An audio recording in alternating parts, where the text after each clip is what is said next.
Well, good evening, everyone. I recognize almost everyone, so maybe we'll do introductions, but first we'll do the Pledge of Allegiance. So if Trent could put the flag up. Excellent. I pledge allegiance to the flag of the United States of America and to the republic for which it stands, one nation under God, indivisible, with liberty and justice for all. Thank you. So we'll go around and we'll do real quick introductions. I am Paul Savas, Clackamas County Commissioner and one of the co-chairs of C4. And as Trent said, Mayor Hodson, the mayor of Canby, is also the co-chair, but he'll be joining us later. And next up, I'll just pick Paul Gornick. Good evening, everyone. Paul Gornick from Oak Lodge Water Services. Kenny. Kenny Cernak from the Hamlets. Great. Sherry. You're on mute. Sherry French from Clackamas River Water. Ed Gronke. Ed Gronke, Clackamas County Citizens Rep to MPAC. Thank you. Mayor Milch. Michael Milch, Mayor of Gladstone. Councilor Sherman. Brett Sherman, City Councilor, Happy Valley. And our smartest guy in the room, Dwight Brashear. Good evening, everyone. Dwight Brashear. I'm the Transit Director for the City of Wilsonville. We operate SMART, and I am representing urban transit providers. Great. Commissioner Morrill. Good evening, everyone. Adam Marl, Oregon City Commissioner. Right. Councilor Pratt. Valerie Pratt, Taunton City Council.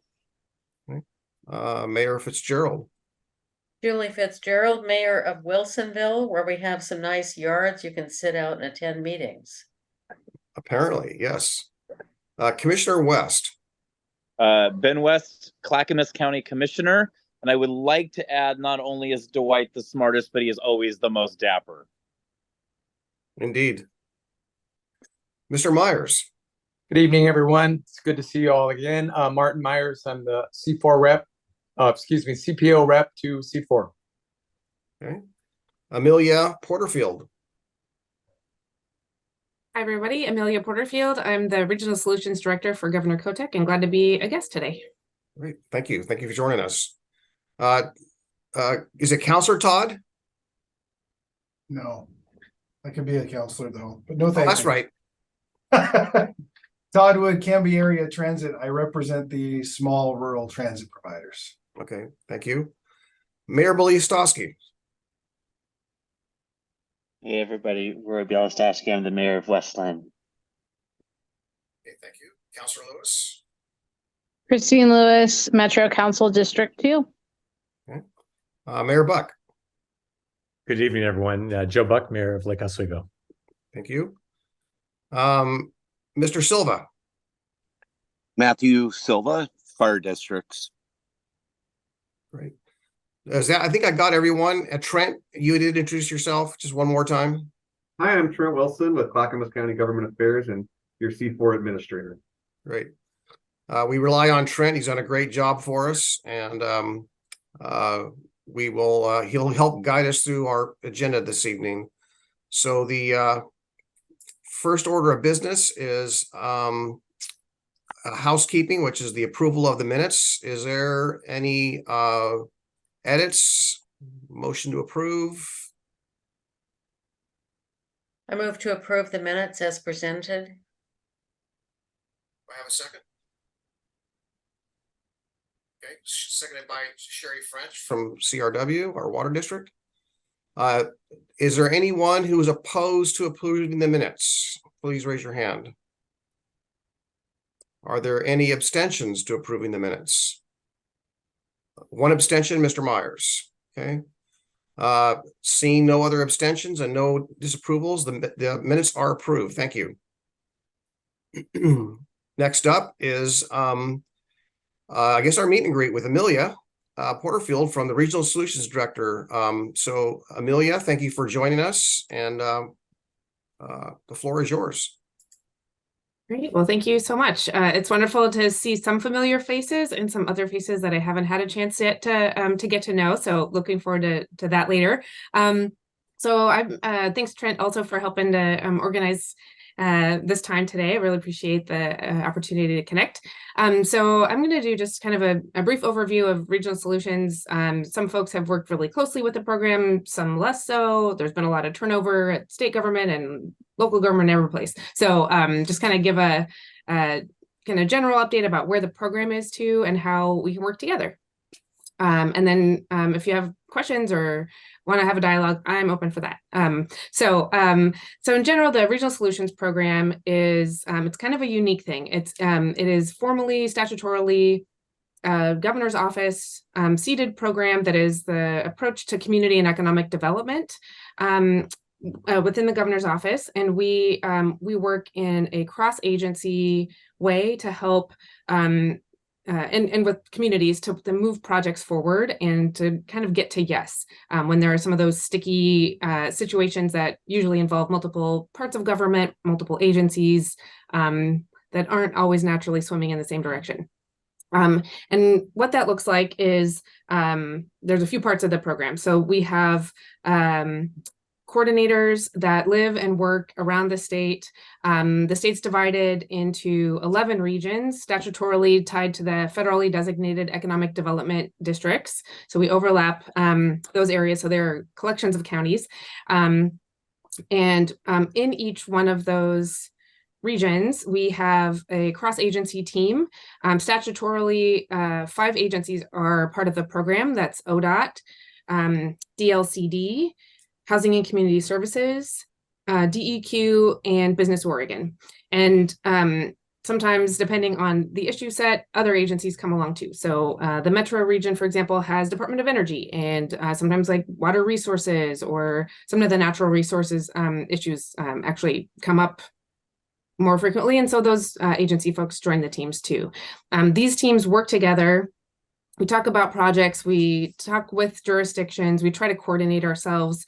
And, you know, it's super common that jurisdiction perhaps is working with 2 different agencies on the same project, but the agencies might not otherwise know about that progress. And so we really try within those agency teams to make sure that we're staying in touch with each other and help provide communities some wayfinding support to make through some of those perhaps cumbersome processes.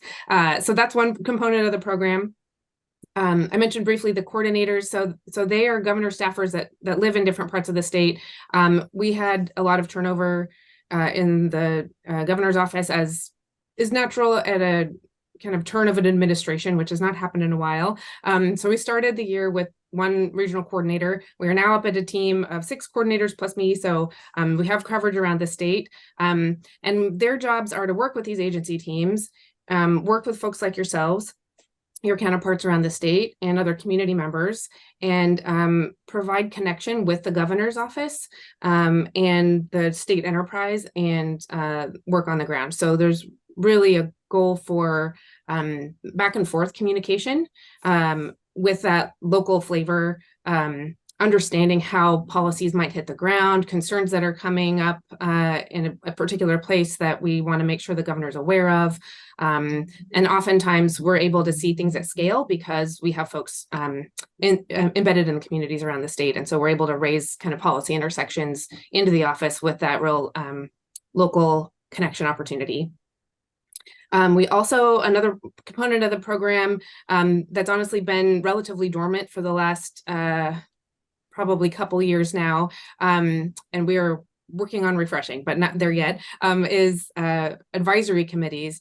Statutorily, there are these committees in each region also that include a convener, a business representative, a philanthropy representative, and a county representative with a recommendation from AOC and a city representative at recommendation of LOC. That executive committee is appointed by the governor, and then that group can add other people. So some parts of the state had committees of 5 or 6 people, and sometimes there'd be 25 people. It's really locally, you know, who's around, who's engaged, what projects need what kind of resources. And so those committees can flex based on those needs.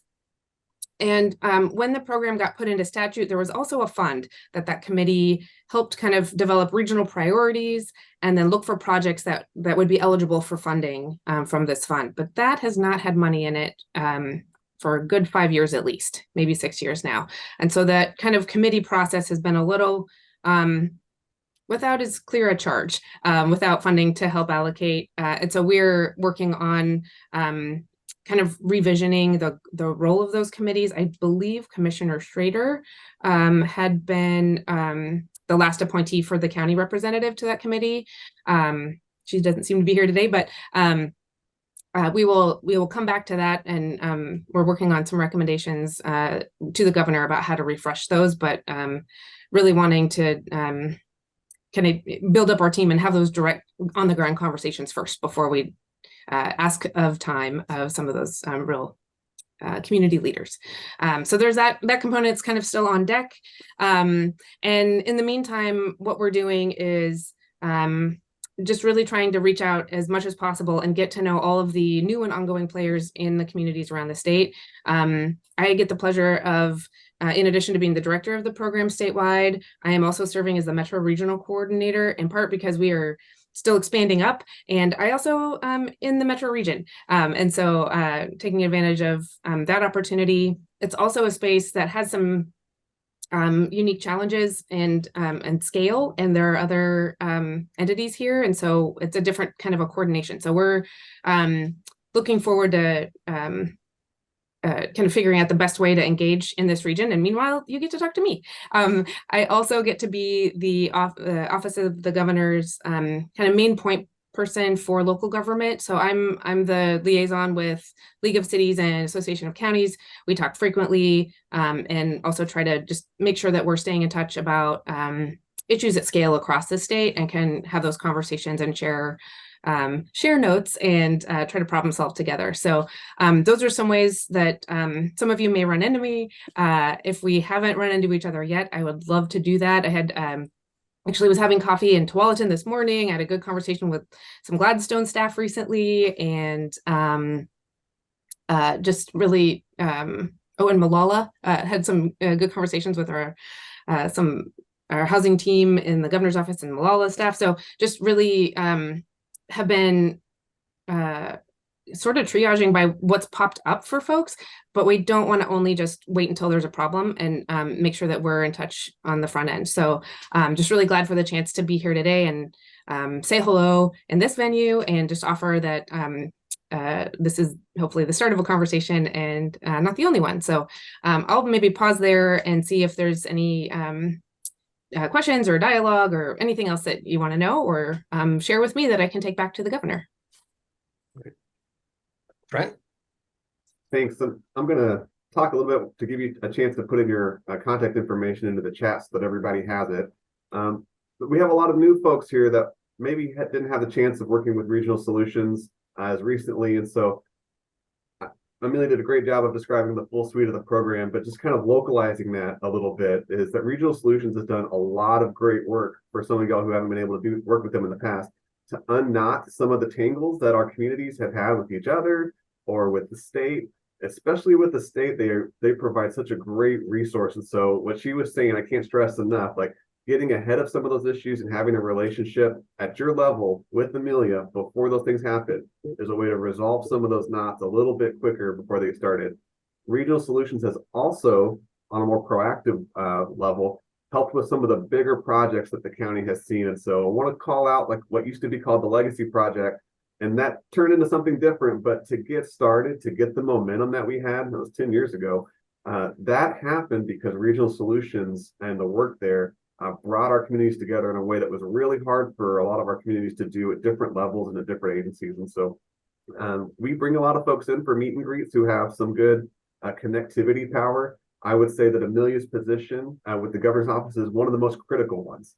And so do reach out to her office, get to know her. I think it's a really big deal for y'all's success as elected officials for your jurisdictions. Great. Thank you, Trent. Councilor Sherman. Thank you, Chair. Amelia, nice to meet you. Thanks for being here this evening. Appreciate that. So I want to just kind of drill down on one of the comments you made earlier. So you had talked about how like the infrastructure fund hasn't had funding in it for a period of time. And it kind of seemed like you tied that into the advisory committee, that they haven't been around for a period of time as well. Are those interlinked? Is the advisory committee specific to that fund, or and I apologize for not being knowledgeable about the structure, does the advisory committee have broader advisory functions? And if so, how do we as electeds, are there cities involved? What's it look like? Thank you. Yeah, absolutely. That's a great question. So the original flow of the pieces of the program when it got put into statute, and I should say that this program has been around in various iterations since I think Kid Hubbard's very earliest terms, and then it's changed and morphed a few times. That it got stuck in statute in 2014, and which also happened to be a time that the state was climbing out of a recession, and the economic development focus was really around like retain this company, keep these jobs in place, try to it was that real kind of core economic development time frame. And so the kind of idea behind it was you have an advisory committee, and they identify regionally specific priorities that they can work on together. And then this infrastructure fund had dollars in it that they could identify projects that matched with those priorities, and then get some funding to enact those projects. So when I first started this job, I reached out to all the conveners of these committees, and just got a sense of what's been working, what's been challenging. And I think there was maybe one who did not share this perspective, but the rest of them were like, since there's not funding to hand out, we're not really sure what you want us to do. We have a lot of meetings where we'd get updates from agencies on what they're doing, but we're not really sure what the ask is of us. If you're creating these priorities, do they then direct or bind the agency teams on what they can work on or not? In that case, how flexible? Sometimes the priorities started getting really generic. So then everything could kind of fit in there. And so the feedback that we really heard from those committee members was, we're not really sure what you want us to do when we convene. And so that's, it's not the only thing that they can do, but based on that feedback, what we really want to plan going forward is clarity on the ask, and get that sense of, there's plenty of work to do, right? There's no shortage of where we can collaborate, and plenty of need there. But before bringing those committees back together, and often in a lot of parts of the state, people have moved on. They're in other roles, and so we have quite a bit of reappointing to do, and want to be thoughtful about that appointment process to match what the ask is. And so we're not quite there yet. Most of our new regional coordinators started in June. So they're, hitting the streets and meeting everybody, but we wanted to make sure that those local conversations could really happen before we just kind of make something up and tell people what we're doing next. So really long way of saying like, it's not exactly tied. We can still do committee work without the fund, but we want to be more clear on what that is before we ask people to show up for some meetings. Hope that helps. Very good. Thank you. I'll see any further questions. Well, thank you, Amelia, so much. Give our best to the governor. We appreciate you being here, and you're welcome at any time. Thank you very much. And I put my email in the chat. Feel free to reach out if you have anything brewing that you could use some state support for, or even just want to kind of noodle out anything. I'm glad to chat, and hopefully come visit you in your own jurisdictions as well. I see one hand up, so hang on 1 second, Amelia. Councilor Lewis. Sure. I just wanted to thank Amelia publicly for being really responsive when the Willamette Falls Locks Authority needed governor's office attention. Like, I don't even know if you had a desk and a phone number yet, but you were right on it. I don't think we're done with the choppy waters. We're still in uncharted territory. I will be knocking on your door soon, but felt like it was important to just acknowledge that you've already been of aid for a really critical project here in Clackamas County. So thank you. Great. And Mayor Fitzgerald. on good. Thank you, Chair Savas. I just wanted to take an opportunity to thank you, Amelia, for being here, and I look forward to getting together with you soon for some coffee. Thank you. I would love that. Thank you so much. Well, I'm gonna extract myself and let you go about the rest of your meeting. But again, thank you for the time today, and I look forward to connecting individually or together again. Great. We look forward to the next time. Thank you, Amelia. Thanks. Okay. Next up is Jamie Stasny. Trent, you want to introduce what our next subject is? Yes, it's tolling. Surprise, it's tolling. So we're here to talk about the Nexus project, which is something that's come out of the ODOT, or the pause to toll, the pause on toll collections until 2026. ODOT has had to pivot, and part of that pivot is this new formation of these Nexus projects. You are no stranger to Jamie Stasny. She's no stranger to our group. We've talked many times with her, and she's great. So she'll do a better job of introducing this topic. What you're looking at today, though, is a list of projects and then an action item on a letter that this group will put on top of those projects. Jamie, take it away. Thank you, Trent, and good evening, everyone. Good to see you again.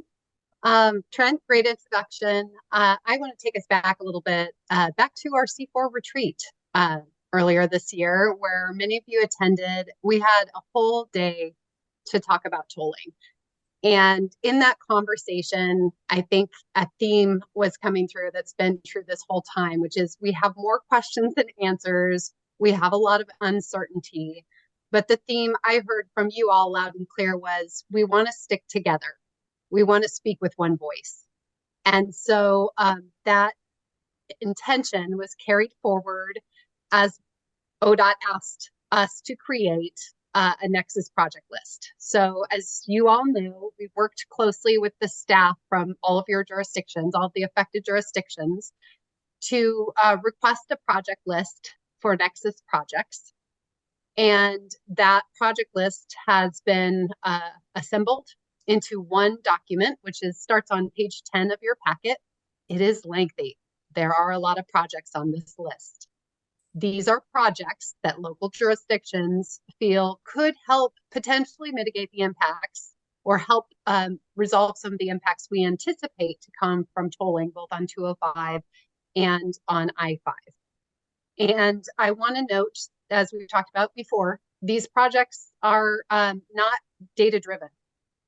This is a hunch, a guess, based on lived experience of all of us in our jurisdictions on what we think will be impacted. But we still do not have modeling information from ODOT on either I-205 tolling or RMPP. So this is a guess. And so the letter that was drafted at the request of the toll strategy group is kind of a qualifier and includes some of those kind of statements to point out that we don't have any data, we don't have any information, we want to reserve the right to revise this list as we go along. So I won't read the letter to you. I know that's going to be really your decision point tonight, discussing that. I did want to note there was one update in the letter. A sentence was added after this letter went to our board yesterday, and I know some of our commissioners are here today, so they could speak to that. So I wanted to point that out. It is highlighted. Thank you, Trent.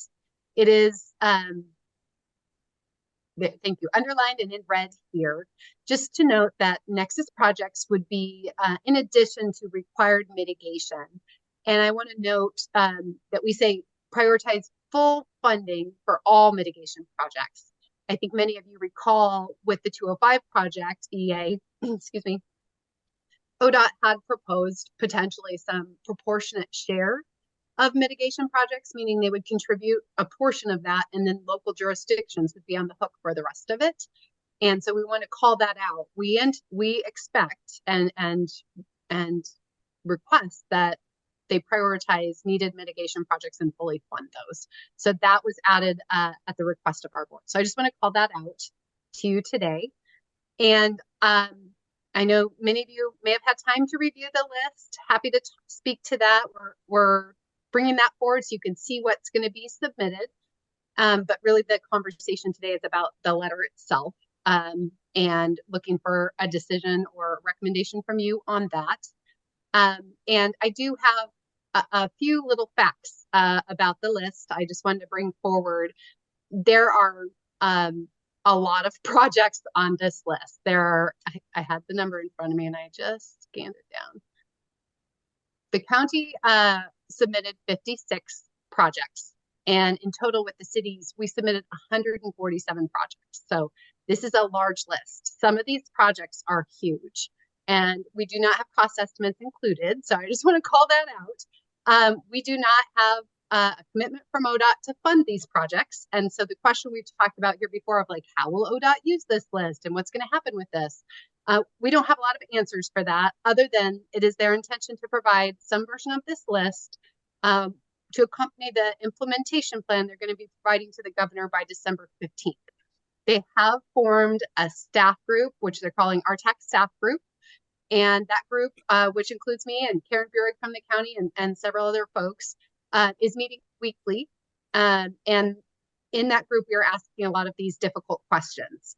And they have agreed, the ODOT staff have agreed, they will not be organizing or prioritizing this Nexus list prior to submitting it to the governor as part of the implementation plan. So I wanted to share that with you all. I know that's been a concern of many, and it's a concern of mine as well. So lots more. This is complicated and layered and messy, but I want to leave plenty of time for discussion. I'm happy to answer questions if you have them. And I do see Commissioner West has his hand up. So thank you all. Commissioner West. Thank you. Thank you so much for that synopsis. And I know that we wrestled with this with the Board of Commissioners, and I know we have a deadline. I believe this letter, am I right, is due tomorrow? Is that correct? Yeah. That's correct. So a couple thoughts. And we may already know this, but I think it's important distinction to make. What is the difference between a mitigation project and a Nexus project? Like what by definition, how are those different? And then the second thing I have is, could ODOT use this list as ammunition or as leverage to carve out support? Like we give one specific portion of the region or these cities in Wilsonville these Nexus projects, they could try to use that as leverage to carve out support and to break up the unified front that we have right now. Are we concerned about a risk of some of those bigger projects that have been just really we maybe really wanted done, or maybe a city's really wanted done, as leverage to try to like break us apart in any way, or to pit county versus county or Portland versus, another city? I'm just trying to figure out, like, if we have no data, if we have no guarantees, and we just went through all this work of putting this big list and letter together, I mean, what's the real likely outcome here? I guess I'm trying to determine or the strategy. Woo. That is a really challenging question to answer. Just being honest, being real about this. We don't know. I think that we have a lot of concerns. I think our concerns are shared by many of our regional partners. And I think that was one of the first concerns that staff had when we heard the idea of the Nexus list, was that this was going to set up a really awkward conversation around the RTAC table to prioritize projects, and that it would potentially pit us all against each other. And so I think generating the list is potentially a helpful exercise, just to think through, for staff to think through, what are the critical areas that we should be thinking about. So I think that in some ways can be a helpful exercise. I think the concern is how that information will be used. So I share your concern. I hear your question. I don't know the answer to it, just to be really honest with you. What I shared earlier about the RTAC staff group is that we are all working together, and that is regional partners. So a staff person for every RTAC member around that table are meeting every week, sharing the concerns that you just voiced and asking for transparency, collaboration from ODOT staff. Getting them to agree that we would be prioritizing that list in any way before it is shared with the governor is a step forward in having that transparent collaboration with ODOT staff, versus them just taking it and doing something with it that we're not comfortable with. So I think we're raising the concerns and questions, and we're working through it at the staff level in those conversations. I do not know what the outcome will be. I do know that staff believes in some way the Nexus list will be a part of the conversation for the 25 transportation package that is going to be considered. So I'm sorry that I don't have more details, but that's how I would try and answer your last question. And then I want to go back to your first question, which is easier. So I'll end on an easier note, which is I can share with you, first of all, that mitigation project is a NEPA requirement. So federal NEPA process has a requirement to mitigate projects that are caused from the impacts of tolling as assessed through the process. So those are triggering a threshold that's identified in the methodology for the NEPA process, and they are required as part of federal law to be built or at least funded as part of the whole capital project. There's no wiggle room there. Once those are identified through the NEPA project, they have to be included and built, constructed, or funded. So that's the technical mitigation. Nexus projects, or I've heard them also referred to as strategic investments, are not required by NEPA mitigation. And there is a specific definition. And Trent, if you're willing to let me share my screen, I can pull it up because it's long and I don't want to read it to everyone. I can read it, but I want you to be able to read it. Should be good. Thank you. Can you see my screen there? Yes. All right. So the definition here, this is for Nexus projects. So above and beyond the NEPA required mitigation, which are going to be identified through that process that have to be done, are these projects, which are pedestrian, bicycle, roadway, or other mobility projects that would complement a tolling system on I-5 and 205 by supporting congestion relief on a corridor that may become more congested with the implementation of tolling, or improving access to public transportation, or improving mobility options on a toll highway traffic diversion corridor, and providing access to opportunity or addressing transportation related disparities and barriers experienced by the toll project's equity framework communities. So that is the definition that they're using for a Nexus project. So these are a more broad definition. There's a lot of more loose criteria, I guess I would say, around these projects. And they're also not required to be funded as part of the capital project or the NEPA process. Does that answer your question, Commissioner? Yeah, and I asked it on purpose because I think it's important background. I know the answer to it, but I don't know if there's 32 people on this call. And I think an important distinction is one is data driven and evidence based in its approach, and another one, like you said earlier, in a big contrast, is a guess, an assumption, a maybe, a hunch, and so I think that's also an important distinction. Thanks for answering those.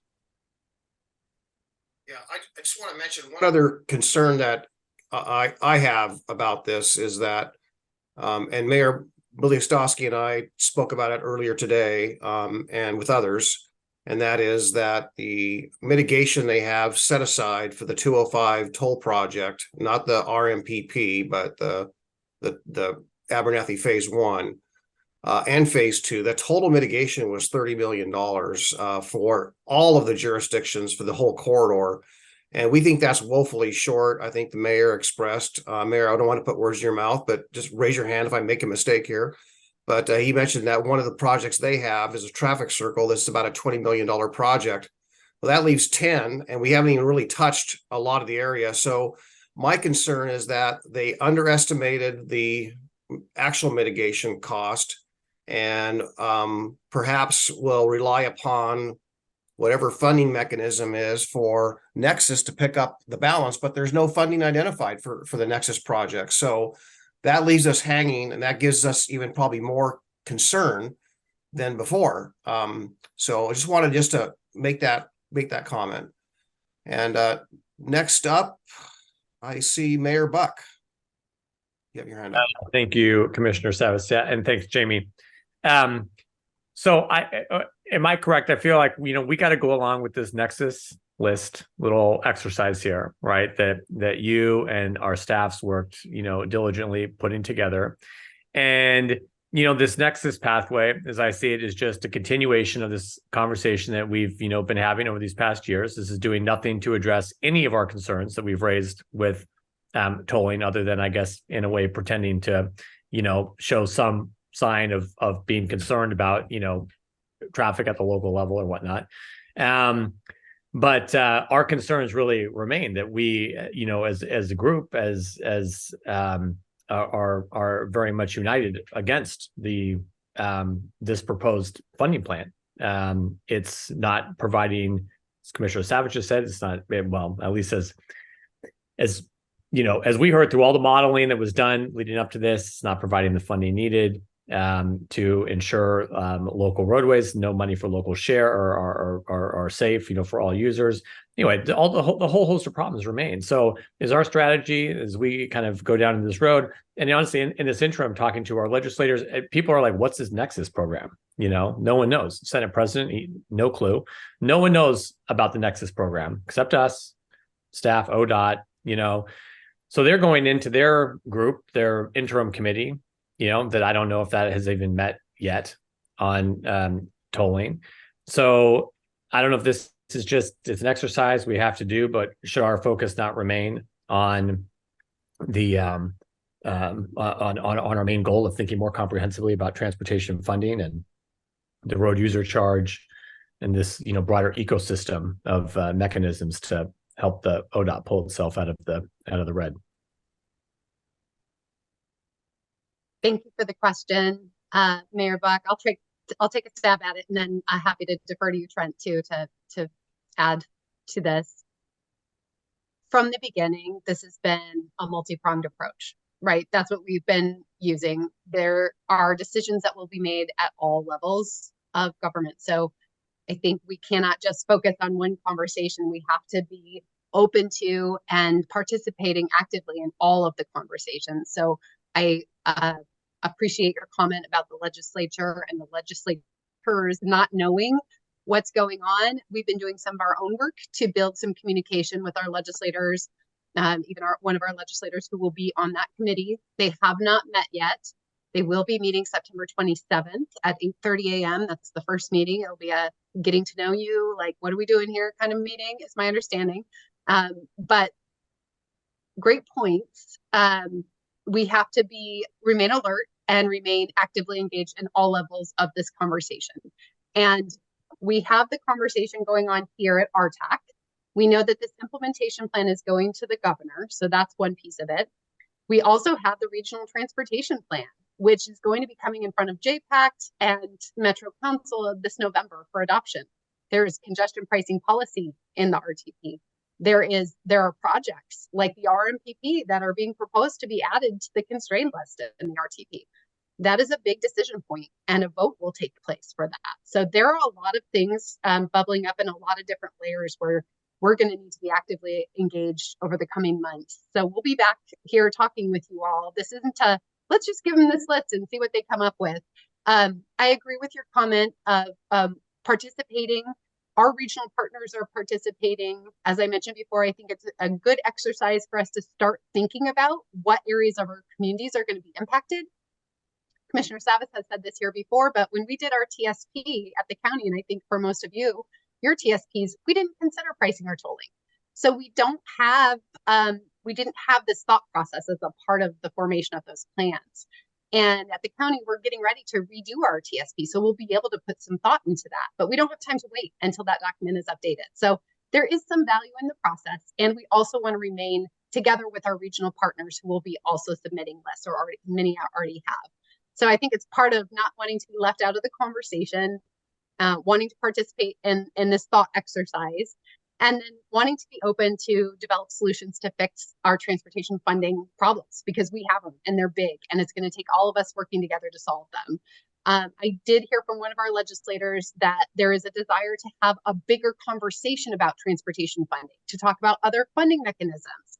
and to see if we can come up with some solutions that don't just rely completely on tolling. We've been so tunnel vision on tolling and pricing the last few years. It's like, guys, we have a bigger problem than probably tolling can solve, and we need to be looking at other ideas. So I think that that special subcommittee on transportation planning will be addressing, hopefully, some of those issues or taking them on. I also know there will be conversations like the one that AOC and LOC started recently, which is a series of conversations about transportation funding. So there will be many conversations, and I look forward to continuing to work with you all on this. It's not easy. We can't lay out a really clear plan because it changes every 5 minutes, but we just have to keep talking. We have to keep showing up and keep leaning in and working together. Trent, did you want to add anything to that? Gosh, I think you did such a good job there of outlining the variety of doors you could walk through to talk about this topic. For this particular issue today, I would recommend and encourage you to stay focused on the issue of the list and the policies around it. And y'all do this all the time as city councilors or county commissioners and so on, is y'all have to be experts in everything to move your jurisdiction forward. And sometimes you have to have a meeting about one of those things when there's multiple things happening, right? And this is a good example of that. Tolling has become, and transportation funding has become so dynamic that there are going to be these letters where you want to say more, but I think you'll see the benefit of keeping it tight around the topic itself. So that's my recommendation to you today. But you certainly could add, more about, the whole system. And ... Your next topic is about your values around all those things anyway. And so there's room for that, maybe in that next conversation where you can have some of these accompanying pieces to go along with what you're talking about. Great. Next up, Mayor Milch. Going back to Commissioner West's question about the difference between nexus projects and mitigation projects. First, I want to say thank you so much for presenting this in such an easy to read and well-organized fashion. I know you started with like some 30-question questionnaire that each project was supposed to respond to, and you said, let's do it in a database or a spreadsheet form, and you've done it very well. It really summarizes and shows the difference and the emphasis of each project. One thing that would help it a little bit is to, and I know that the EA exercise for the original tolling project is kind of moot now, because once they took out that, the completion of that third lane, none of it is probably really valid. But it might be helpful to know which of these projects had been identified previously as mitigation projects as part of the ODOT's EA submission, and which ones are maybe new that were identified by cities and counties and regions, and that ODOT had somehow overlooked before. It's one more code or piece of information, but I think it gets back to Commissioner West's question about the difference between the two. I don't want us, I'm with others, I don't want us competing against each other or fighting over, prioritization of these, but we may want to make a distinction between the ones that somehow ODOT has identified as definite mitigation intersections or whatever they are, and the ones that we're, in our own personal wisdom and knowledge of this are identifying ourselves. Thank you, Mayor Milch. So first of all, I need to say this list was a huge lift to put together. And I want to acknowledge Karen Burek from our county team, who really took the lead on doing this work. And she has been fantastic. She's worked a lot of overtime to get this done in the time allowed. Also working with many of your staff. So I want to acknowledge them too. And I want to say the presentation of the list to you today in this spreadsheet is truncated. We are sharing with you the list and some of the salient columns, but not all of them, because that would have been impossible for you to read. So there are still 20-some questions for each project that are in the full spreadsheet. So I just want to be very transparent about that to you. And then I wanted to respond to your other question or request. We can consider that. I can talk with Karen and team about identifying that somehow for ourselves as this conversation evolves. I do not think we'll have the ability to identify those before submittal. We obtain an extension to submit by tomorrow to allow you all to have this conversation and to give our jurisdictions time to put this together. The deadline for everyone else was this past Tuesday. So we will be needing to send this in by tomorrow, and I don't know that we'll have time to revise the list, but we could consider doing that before the next phase, right? Before the next conversation, just for our own reference and use.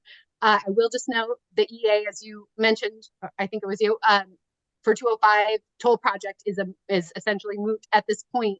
The new 205 toll project will just be the bridge, the Abernathy Bridge, when the supplemental EA comes out. And so any projects that were identified as mitigation as part of the last EA process, they wouldn't necessarily be identified as mitigation projects for the next one, if that makes sense. So I think it's not necessarily like apples to apples, but we can talk more about that. If that's something you all need or want to have before you have your next conversation, whatever that looks like, we're happy to work on that for you. Well, I just want to say, I hope that Washington County and Multnomah County will submit as concise a report as you did and thorough, because it's really helpful for reading. Thank you, Mayor. Mr. Myers. Thank you very much for a brief opportunity to make some comments. First of all, on the list, it's wonderful. It's very comprehensive, and but looking at it from the rural perspective, I'm a little concerned. I didn't see much in terms of east-west corridors from 213 to I-5. I'm thinking specifically Bernard Road, Karis Spangler, and Karis Road. It seems to me that those are going to be, that 213 is going to be one of the most easily accessed sources of diversion. And I don't see a lot besides the Malalo Woodburn Road that would really be impacted or is listed on here. I'm just thinking that those are very easy to default to. They're also very narrow and somewhat dangerous. It might tie in with the fact that there really isn't any kind of bike route that goes to the east-west through that same area. Certain of those roads might also fit with that. And I know that you seem to be tying bicycle use or mass transit, public transit, some other type of use in besides just roadway. The other thing I would, and that you can put that in the next one if you don't have time to put it in and consider for tomorrow. In terms of the letter itself, I wanted to maybe suggest a couple of caveats if they aren't in there. And if they are, I've just missed them. I apologize. One is to say specifically that it's non-comprehensive and that it's subject to amendment. And then finally, that it's not been prioritized in any way. That's all I have. Otherwise, it's a great list, and thanks for the chance to comment. Okay, thank you, Martin. Mayor Fitzgerald, and then we're close to time on finalizing this, but we can be flexible on the agenda as well. But Mayor Fitzgerald. Thank you, Chair. I just wanted to, I guess, reiterate some of the points that have already been made, maybe could be captured best by saying that, yes, this is the very well-organized list, easy to read, but it has not been prioritized that I know of. All the cities have not worked together on the impacts of some of the different projects, around them. And so I do hope that the letter will make it clear that there is a lot of work to be done to see the pros and cons of these different projects, because we haven't gone through a process to say, this is absolutely the way to go. We need to do all of these projects that I know of, and their impact on the already identified issues that are noted in the mitigation plans already. I just want to respond to that, Mayor. Great point. And there is a comment in the letter that this is a draft. We have no data or information about what the real impacts will be. We reserve the right to revise it at any point in time or add more information. I don't think we say anything about the list not being prioritized. So Trent, I agree with Myers and with the mayor that is a note. Oh, thank you. You did make that change. Okay, you must have just done that. So I think it's great to add that note. I think many of our other regional partners are also likely going to have that comment. And I know that the discussion within the group, the staff group, and with ODOT has been a push not to prioritize what we're submitting and not to prioritize the whole list once it's put together anyway until there is data so we know where the actual impacts happen.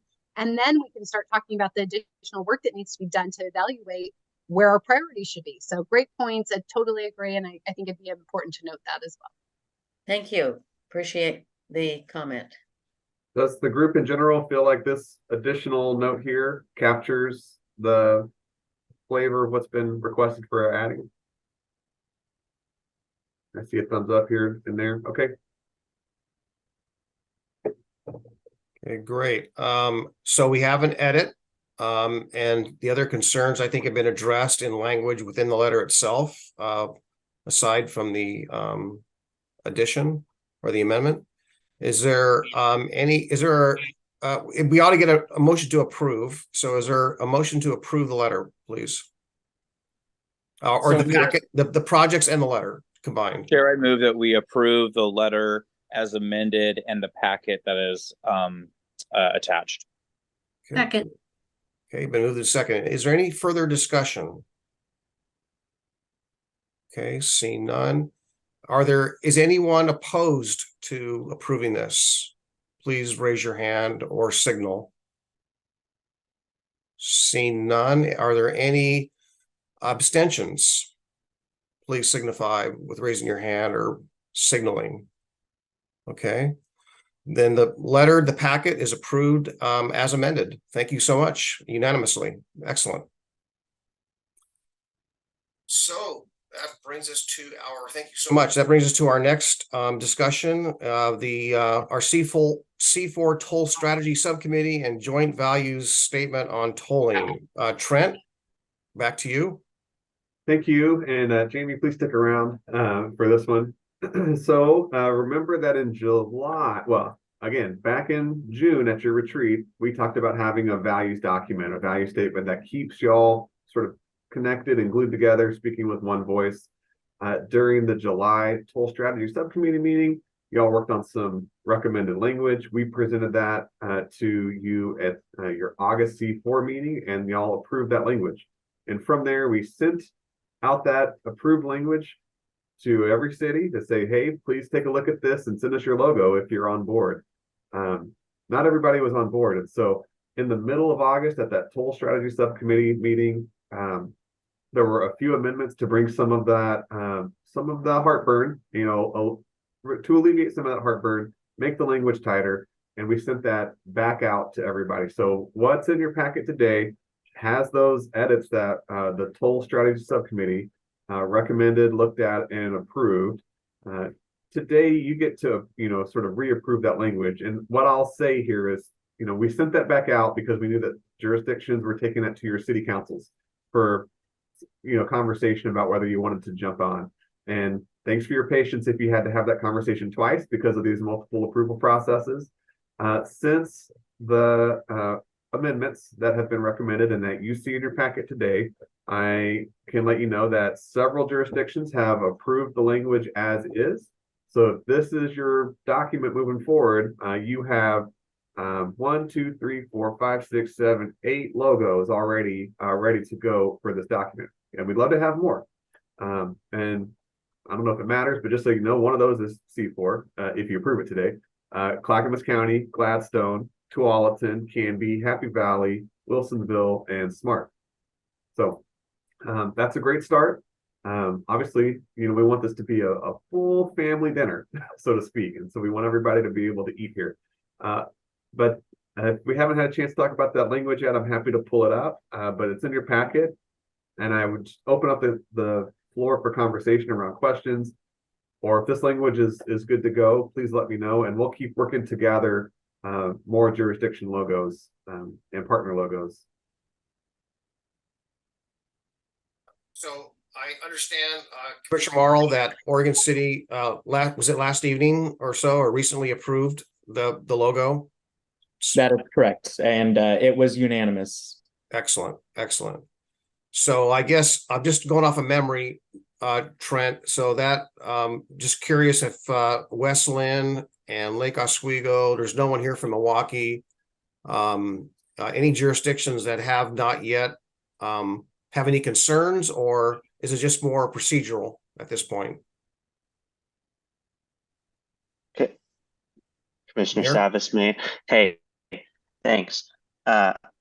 We just were on recess in August, and so but I will put it on the agenda on Monday, and we'll get it approved on our end. So we'll get that done. Thanks. Great, thank you. Counselor Lewis? Yeah, similarly with Metro, we've been on recess, and particularly with the second version, I did get it to policy advisors. People have been able to look at it. We met on Tuesday. I raised people's awareness. I don't think we're able to move on the same timeline, but I have asked staff to draft our own version that will probably have about 95% plagiarism from the same bullet points. So we're trying to do our thing, but we're not going to hit the timeline. I'm sorry. Okay. Mayor Hodson? Thank you. So I spoke with Mayor Kaiser this morning, and due to the edits that were changed here on the new draft, they will they probably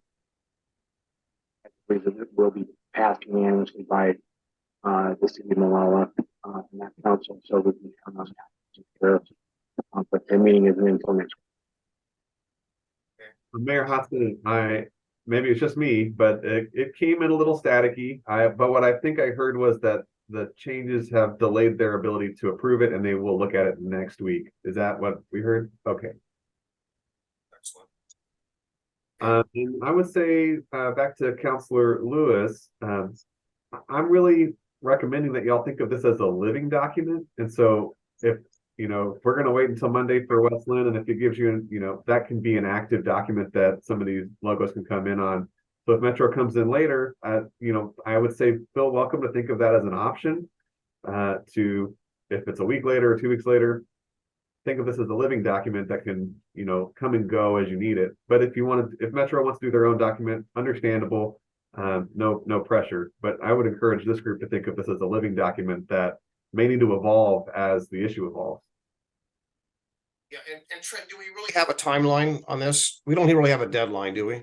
We don't, but I would encourage you to start using it pretty soon, especially if the subcommittee on transportation planning gets some momentum, especially if you would like to start using it at the RTAC table. For those of you who are the RTAC members for the group, having something like this that shows the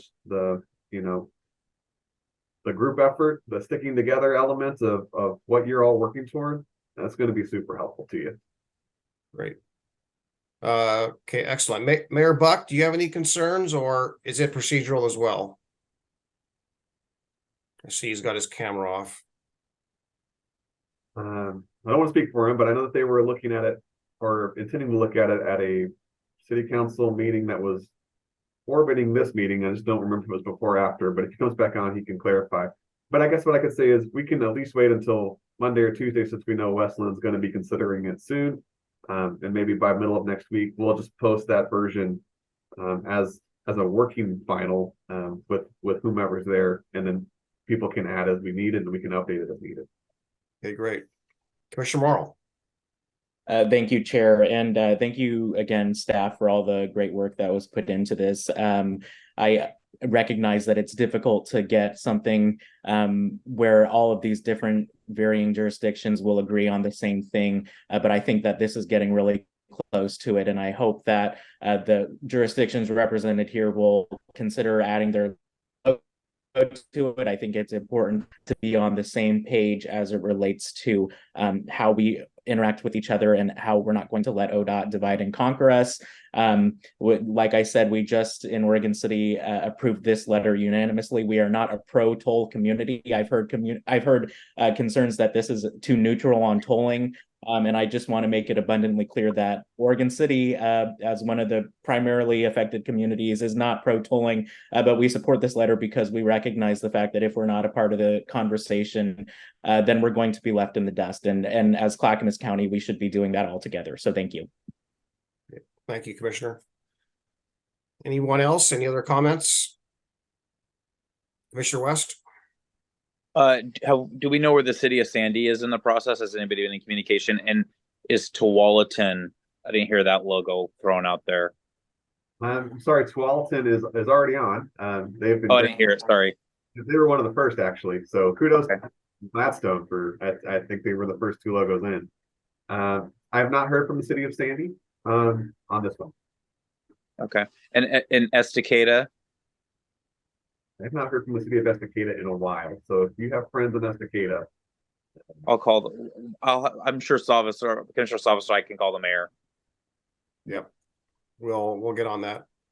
Excellent. Well, thank you all for your cooperation. Thank you all for the coordination and your efforts at the retreat that got us to this point, and all the staff of your jurisdictions that helped put all this together. So great work, folks. Teamwork is paying off here. Trent, did I leave anything off? Is there anything else to discuss? On this issue, there is not. I maybe it would be good just to take like a formal thumbs up that this is the language with these edits, since that's what y'all did back in August. It sounds like everyone's on board. We got these logos coming in. It feels like more like a rubber stamp, but it would be good for y'all to take the formal action. Okay, great.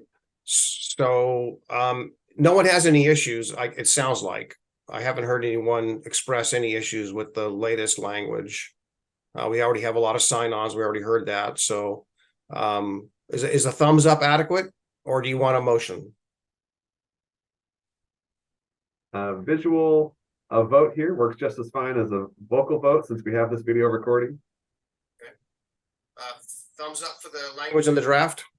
Excellent. Well, okay. Well, thank you all. We'll be looking for the remainder of the cities to join us, or the jurisdictions to join us, and we'll get that all prepped. Good work, folks. I will just note that our good friend Mayor Buck has just returned to camera. So Mayor Buck, there was a question about, has your council had a chance to look at this yet? Oh yeah, sorry, I had to take a phone call there. Yes, they yes, just this week, and we didn't get any comments back, so we're good to go. All right. Well, we have permission to add your logo then? Yes. Excellent. Excellent. Thank you, Mayor. All right. Well, we're a little bit ahead of schedule. And next up is the transit integration webpage update. So Trent, can you introduce that, please? Yes, and I'm bringing over a staff person here, Christina Babcock, who helps here at Clackamas County for a variety of transit needs. And she works with all of our small providers. So hi, Christina. I think this is her first camera visit to C4, but she's been following you for a while, and she does a lot of great work with our providers, including Dwight and Todd. There is this new resource that is available to users of that system. Christina is here to just give you a quick introduction about what it is, because it may come up in your conversations as you're helping residents and constituents throughout your community to make those connections. That we do all that here, and so it felt really important to make sure that y'all were aware of this resource. Trent, can I just do one timeout? Commissioner West, is your hand up or just remaining up from the last comment? Okay. Sorry, it was inadvertent. Yeah. All right. Back on track, Trent. Sorry. Right on. And Christina, you have the ability to share a screen if you want to show us the webpage, or how would you like to do it? All right, I'll share. I do try to stay off camera, so I'm not sure most of you have seen me. I am Christina Babcock. I'm a human services supervisor for Clackamas County, working in the social services division. Trent gave me a pretty good introduction, but you can think of me as the person who handles all things public transit in Clackamas County. So Mount Hood Express, Village Shuttle, the Last Mile Shuttle programs, and then our Transportation Reaching People program that handles residents of Clackamas County 65 or older or experiencing a disability, as well as working with all the local senior centers. So if you have transit specific questions, I'm your person, and you can definitely send them my way. I am happy to be here tonight to talk about a much lighter topic than you guys have been talking about for the last hour or so. And so, as Trent said, we have this brand new resource. It's called Ride Clackamas.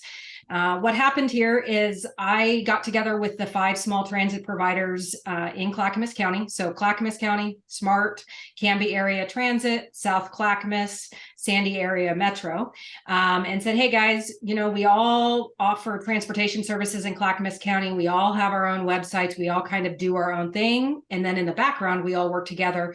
What about putting something out forward facing? Everybody thought that was a great idea.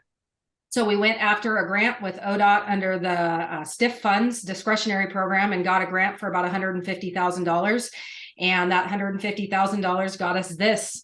It's an integrated website for all the transit providers in Clackamas County. I'll try to refrain from doing too much clicking here, but this is the landing page, and it represents all of the different providers.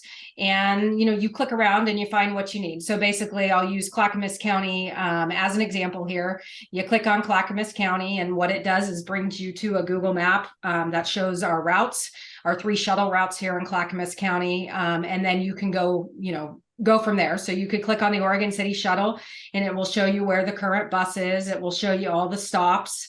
It will show you what the stop looks like. There's photos and everything. And then there's trip planners as well. So you could put in that you're starting at Sandy, Oregon. And let's just say you want to go to the Oregon City Transit Center as an example. And given the time of night, we'll see what it comes up with, but it will basically give you different transit options and ways to get there. So it's simply, integrated Google API technology and GTFS to link together all the transit providers, allowing our riders in Clackamas County to go to one website to get all the information they need. There are other travel options on here. There's things for park and rides. There's a whole menu about other ways to go in Clackamas County in terms of dial-a-ride services, Smart's dial-a-ride services, all the way to information on van pools and car pools, the West Commuter Train, and so on and so forth. So I really highly encourage you all to go to rideclackamas.org, take a look. I have posters made if you guys want to hang posters or get information out there. We're really trying to promote this. You'll start seeing decals on buses running around Clackamas County here in the next couple months. And I really can't thank all of the small transit providers enough for getting on board with me and allowing me to kind of push this project forward on a rather short time frame. And we all could not be happier with the results. And we're hoping that it will be a useful tool for the residents of Clackamas County and really for residents all over the Portland metro area for that matter. Looks like we have a question from Mayor Hodson. Oh, no. Okay, never mind. Dwight Brashear, your hand's up. Yeah, thank you, Commissioner. I just wanted to chime in on this a little bit and really explain and emphasize the teamwork that went into making this happen. She talked about $150,000 grant, and that's a lot of money. But we didn't just leave it to Clackamas County for the local match. We all joined in and contributed equally to this. We put in a lot of hours working on the design with the consultant. We continue to meet every Wednesday as our part of our regular meeting, but this just added another layer to that. And there's, I think, only one or maybe 2 others like this particular website in the entire state of Oregon. This is the only one in this particular region, which is the largest region in Oregon. So we are extremely proud of it. You talk about collaboration. I don't think there was one issue with this thing where we didn't agree or, where we, ended up at odds on this thing. We just worked together because we knew at the end of the day, we wanted to put the best product possible out there for our customers. And I think we did that. It's an incredible website. So, we came up with the name together, Ride Clackamas, and we own the domain names. And so we hope to continue to grow and develop this website as our systems grow and develop. We're looking at adding service from Sandy and from Wilsonville to Clackamas Town Center. And eventually you'll be able to get from Wilsonville to Mount Hood for probably no fare whatsoever if some of us have our way. So I want to thank Christina and Todd and Mike Strock over at South Clackamas, Teresa Christofferson, Andy Howe over in Sandy. Incredible job. Bravo to all of you. And I'm just proud to be a part of the Clackamas County team. So that's all for me. Thank you. All right. Thanks, Dwight. And that just reminds me, years back, I don't know, Dwight, if it was 7 or 8 years ago, but we tasked in a C4 meeting, we created a subcommittee for our transit providers to work together, and they've taken it way beyond our imagination and collaborated together. And this is just one more example of great work. So kudos to you. It just kind of shows the power of coordination and collaboration. Excellent work. We're really proud of y'all. So thank you. Mayor Milch. Last month, I went up to Clackamas Community College for their open house, and first time I got a close-up look at their transit center there. And it's one of those places where they explain that, it's not just TriMet going in there, but now they've got buses directly from Malala that go to the campus. And as Dwight shared about Clackamas Town Center, the more of these big important destinations that are served by multiple of these smaller transit systems, the better that whole system is going to integrate. So it's really good to see this progress being made. And this is a great website. And as it can only get better as there's more, cross fertilization between these various transit systems. Excellent. Okay, Trent, do you have anything else on this topic? Just want to check in. I got a question in the chat, and that was to Christina about whether there will be social media that the county or the program might be pushing on this webpage, and whether cities and partners can piggyback on that social media push. Yeah, that's something that we're working on. So we just launched the website, and the social media stuff is kind of in the works. And so once we get that all fine-tuned and signed off, I'll push it through Trent, and then Trent can push it out to you all to use, at your discretion. Excellent. Well, it looks like we are right on. Well, actually, we're ahead of schedule still. So next up is JPAC MPAC updates. JPAC did not meet last month. I'm not sure about MPAC. Does anyone can chime in and tell me if MPAC met last month? No. Okay. So there's no updates. Any other business? Boy, we're gonna end early tonight. That's okay. That's okay. I do have just a little bit of business, and that's mostly just kind of letting y'all know that we are still hearing you on some of the topics that will be coming up. And so this next couple of months, we'll really be testing the value of that toll strategy subcommittee and whether they can pick up some of that I-205 tolling work on behalf of C4 to kind of open up your C4 calendars to tackle a few other things, right? So tolling all the time, that's still, I know, a huge priority for every one of your jurisdictions. And we're trying to do more and be flexible with some of that. So one thing that will probably come back, and this will be up to the executive committee, but a topic that's coming up really soon is, an update on where the Sunrise project is. That has been a pet project, a priority project of our communities for a long time. And so there are some happenings there, and we're going to get an update on that here in the coming months. And then also hear you loud and clear about housing. Our housing team was able to come back as early as November. And so we're going to work with the executive committee on Monday night about setting these big topics up here in the coming couple of months. We'll still find a way to keep you up to speed on tolling in 205, and that toll strategy subcommittee. Anyone's welcome to attend.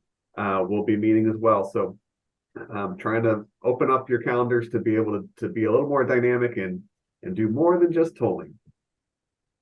Okay, I see a couple hands up. So Mayor Milch. Trent, earlier in the meeting, you emphasized, and I agree with you, that we don't want to dilute the conversation about the nexus and the mitigation projects by getting too much into the conversation about funding strategies for ODOT. Is that going to be, do you think that the tolling strategy task force or group is really the place where that conversation will take place? Or do we want to put that on the agenda for some brainstorming on that? Thank you. Good question.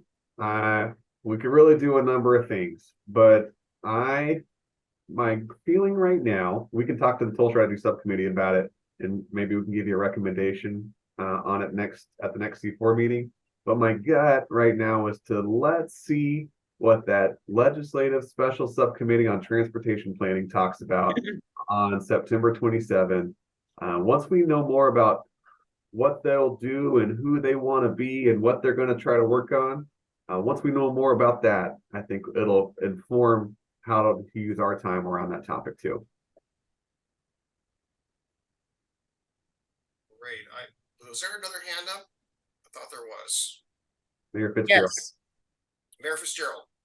Thank you, Chair Sabas. I do want to take a little bit of a left turn, not a diversion, but talk about appreciate Trent, you mentioning that we're going to speak about housing in November. But something that didn't make it onto today's agenda, and I know it's going to be coming up soon, but it is our supportive housing services funding. And here we are so often. I just want to point out that I think it's good to remember that transportation is linked to housing and financial issues that come out of that. We are having high interest rates. We're probably not going to be getting a lot of people out of apartments with rising rents into mortgages anytime soon. And so I just want to hope that we will, as a group of cities, continue to talk about how we work together in a really proactive way to get people out of homelessness into better situations, and also how we prevent people from getting into homelessness.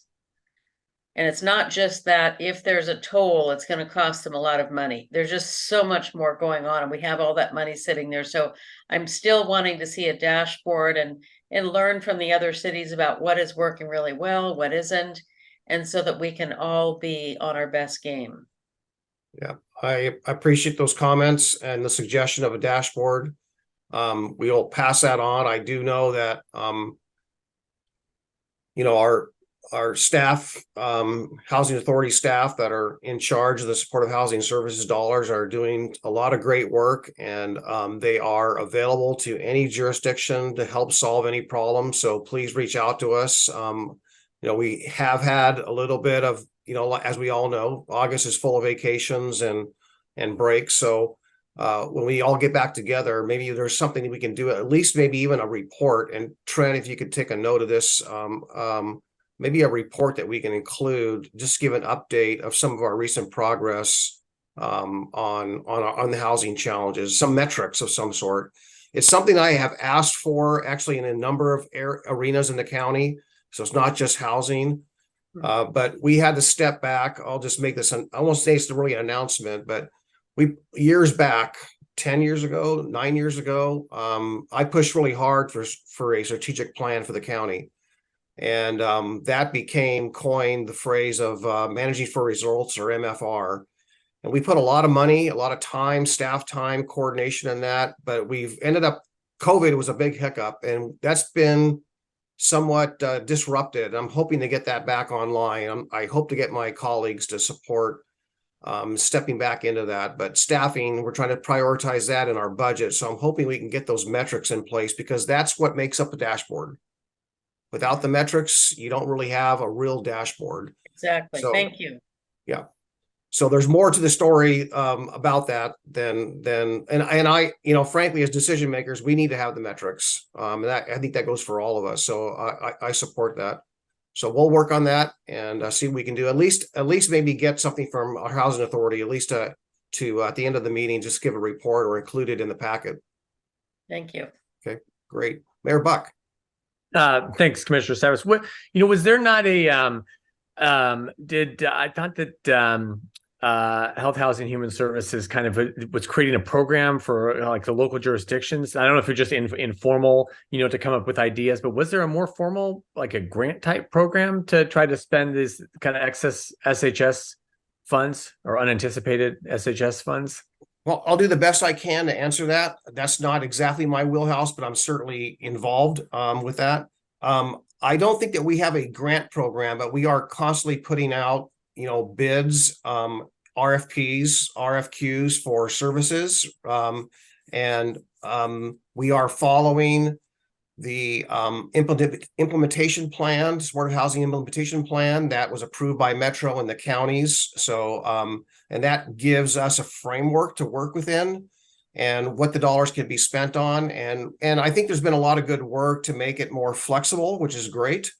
But I don't think that we have any city, any jurisdiction, frankly, even a district, if they have anyone, frankly, has a real need or an opportunity, we're all ears and our staff will respond. So I don't think it's necessarily informal, but it's available, if that makes sense. So all it is outreach. And Councilor Lewis just put in a link some of the projects we're working on. So for those of you who don't know, there's the Metro Supportive Housing Bond, which is sticks and bricks. So we have making great progress there, actually really good progress. And we also have the supporting housing services dollars for wraparound services, housing retention, a number of things like that. So that link that Councilor Lewis put in there, you can tap that and click on that, and it'll take you to some more information. Does that get to your question, Mayor? I think so. There was back in June, there was a policy session on these one-time funds. So they kind of presented a framework to the board about funding opportunities for cities as part of that spend down. And that's kind of what and maybe that's still being worked through. Yeah, well, it was basically to program the dollars so that we had, an informal commitment for those particular programs with those particular round of dollars. And after that, I think we learned that we even had a little bit more money came in. So that June meeting, at that point in time, we actually shortly after that learned that there was even more money available. So we have the resources. The resources is not the challenge at all. It's going to be the staffing. It's going to be the opportunities. So please reach out to us. We're going to take your call. We're going to respond. It's on our mutual best interest to do that. Mayor Bielosowski. Hey, thanks, Commissioner. I just wanted to bring up one issue related to tolling with everybody, and that is just to mention that there's this whole new environmental assessment process going on for 205 with the Abernathy Bridge, and there's also an environmental assessment going on for the RMPP that impacts our whole area. And one of the things that the city of West Lynn did, and probably some other cities, when we had the first EA comment period, we retained consultants. They're pretty expensive, and a lot of staff time and resources were put into that. And I'm just thinking about kind of looking ahead to these other comment opportunities. One thing we're wrestling with is funding for being able to adequately analyze these thousands of pages that ODOT produces and protect our cities. And I don't know if it's something that we want to push forward with the state, some form of grant or help for cities and counties and others to be able to adequately analyze and respond to these technical documents, because it's been very expensive for the city to do the first one. Now looking down the barrel of a second EA and a whole nother, the RMPP, which is going to impact everybody else. Is pushing for funding to be able to analyze the environmental proposal something we're interested in doing? Just wanted to raise it. Yeah, that's a good point. I do know that, we've certainly spent money and staffing time, which is, obviously money as well. But I know Oregon City has, you have, others have, what I do know is that Portland was pretty successful in getting an IGA to get some money from them to compensate them. So I kind of really wonder if that's an opportunity maybe for us to say, hey, you're putting us through the ringer, it's costing us money. Maybe there could be some kind of a good faith effort for ODOT to help out with that. That makes perfect sense. I did want to just share that, by the way, on the housing topic, that next Wednesday at 1 o'clock in our Development Services building, we are holding a summit Clackamas Addictions Recovery Summit. We're having a panel of some experts, and it's about how to tackle this. I think it's like a blue ribbon committee designed to help inform us as to what works, what doesn't work out there. So I would encourage, it's open to everyone to attend. So if you have a strong interest in that, if you can make it to that, if not nothing else, it'll be recorded, I'm sure. You can at least listen to the recording. But if you want to ask a question or participate, please join in. That'll be Wednesday, September 13th at 1:00 in Development Services Building. I'm not sure if it's got Zoom access or not.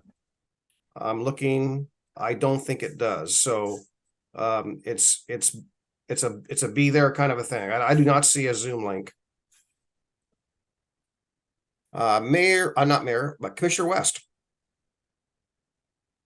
Is your hand up? Thank you. Yep. Thank you, Chair. I want to just jump in and maybe help answer Mayor Buck's question. Mayor Buck, are you specifically talking about when we passed how to spend 58 million SHS dollars, the portion that we want to give directly to cities so that they can have very localized responses to this issue? Yes. Yeah, I think there was some concept of this. Yeah. And there's a whole breakdown of how we decided to spend that initial package of money for SHS dollars. And the goal is to give Clackamas County cities in the metro area, working in tandem with H3S services, targeted funds for your specific needs in your cities. And the goal is not to have the cities isolated from the county in a public health outreach, that we continue the spirit of galvanization on addressing big critical issues. And so there is funds. Now, how to get those funds, when they're coming, those details, we can talk offline, but it's not, I guess I don't know if it's a grant, it's a sharing and distributing SHS dollars in a more localized fashion. Thank you. Yeah. And then on the blue, it's not a Blue Ribbon Committee, the Addiction Summit. If you guys as leaders can attend, I think it will be well worth your while. I believe the panel's 8 or 9 experts from across the United States and from Canada that specifically deal with policy issues. We wanted to step outside of the echo chamber of Oregon a little bit because there's been such a chronic and persistent problem around this issue. We wanted to pull in credible thought leaders with some local leaders like Dr. Oh my gosh, the head doctor at Central City Concern. I'm sorry, his name is escaping me off the top of my head here this evening, but he's going to be part of the panel. Dr. Tangray out of Canada, other thought leaders and policymakers. And so we're trying to find that way to get the best innovation, some new ideas, some fresh kind of eyes on how we do things in Clackamas County, just to help inform things moving forward as we try to kind of chart a path to deal with this issue. So I think will be incredibly informative. And it is the 13th and 14th, and a lot of work and thought has been put into this. And I think it might be, I think it would be incredibly worth your guys' while to make sure you're attending one or both days if possible. Some of it will be recorded, but it is, as Commissioner's Office is, open to the public. Thank you for that extra information, Commissioner. That helps. Okay, any other updates, concerns, ideas? Okay, I guess we will adjourn. Thank you all. Have a safe drive home, and we'll see you next time.